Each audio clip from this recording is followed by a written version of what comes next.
Ikasampung Kabanata. Babala sa pagsamba sa mga Diyos-Diyosan. Mga kapatid, gusto kong malaman ninyo ang nangyari sa aming mga ninuno noon na kasama ni Moises. Ginabayan sila ng Diyos sa pamamagitan ng isang ulap na nanguna sa kanila at tinulungan sila sa kanilang pagtawid sa dagat na pula. Sa pamamagitan ng ulap at ng dagat ay parang binautismuhan sila bilang mga tagasunod ni Moises. Kumain silang lahat ng pagkaing mula sa Diyos at uminom din silang lahat ng inuming ibinigay niya dahil uminom sila ng tubig na pinaagos ng Diyos mula sa bato.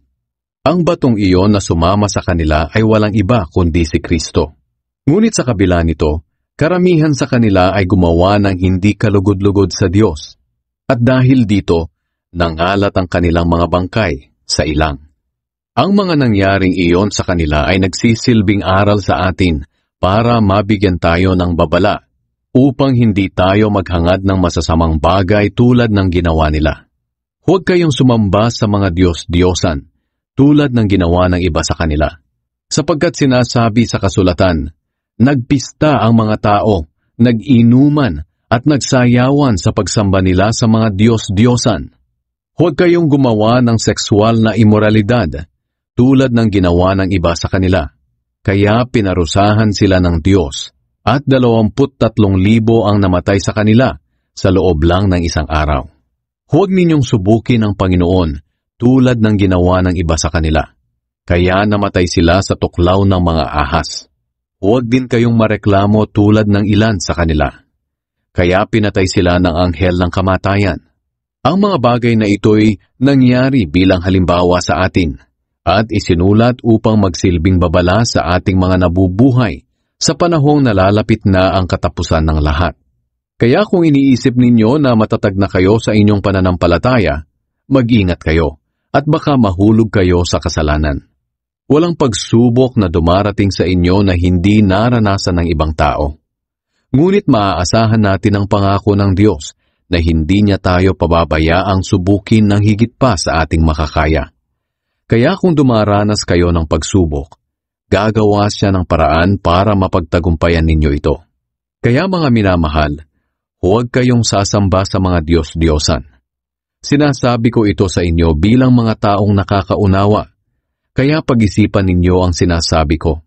Sa tuwing nagtitipon tayo bilang pag-alaala sa kamatayan ni Kristo, may iniinom tayo na ating pinasasalamatan sa Diyos, at may tinapay din tayong hinahati-hati at kinakain. Hindi ba't pakikibahagi ito sa dugo at katawan ni Kristo? Kaya nga iisang katawan lang tayo, kahit maraming bahagi. Dahil iisang tinapay lang ang ating pinagsasaluhan. Tingnan ninyo ang mga Israelita. Ang mga kumakain ng mga handog ay mga kabahagi sa gawain sa altar. Ano ang ibig kong sabihin?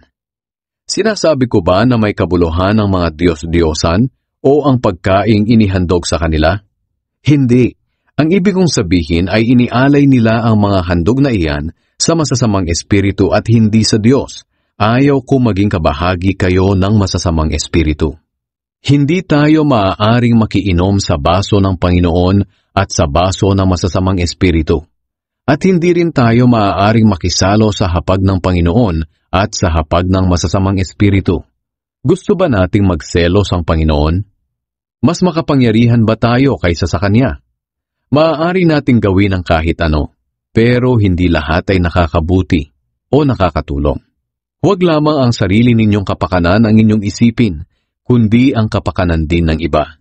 Kumain kayo ng anumang nabibili sa pamilihan ng karne, at huwag na magtanong kung ito ba'y inihandog sa mga Diyos-Diyosan o hindi, upang hindi na kayo usigin ng inyong konsensya.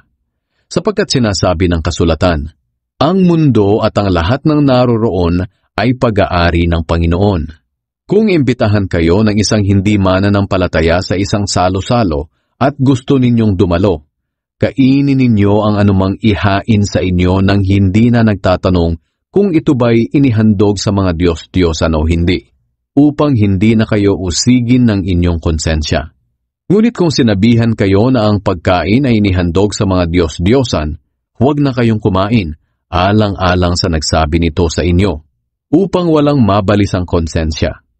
Hindi ang inyong konsensya ang ibig kong tukuyin, kundi ang konsensya ng inyong kapwa. Maaaring sabihin ng iba sa inyo, bakit ko hahadlangan ang gusto ko dahil lang sa konsensya ng iba? Bakit ako susumbatan sa pagkain ko ng isang bagay na ipinagpasalamat ko naman sa Diyos? Ito ang maisasagot ko riyan. Ano man ang inyong gawin, kumain man o uminom, gawin ninyo ang lahat sa ikapupuri ng Diyos. Huwag kayong gagawa ng kahit anong makakatisod sa pananampalataya ng mga Hudyo o hindi Hudyo o sa iglesia ng Diyos. Sundin ninyo ang aking ginagawa. Sinisikap ko na sa lahat ng aking ginagawa ay matutulungan ko ang lahat.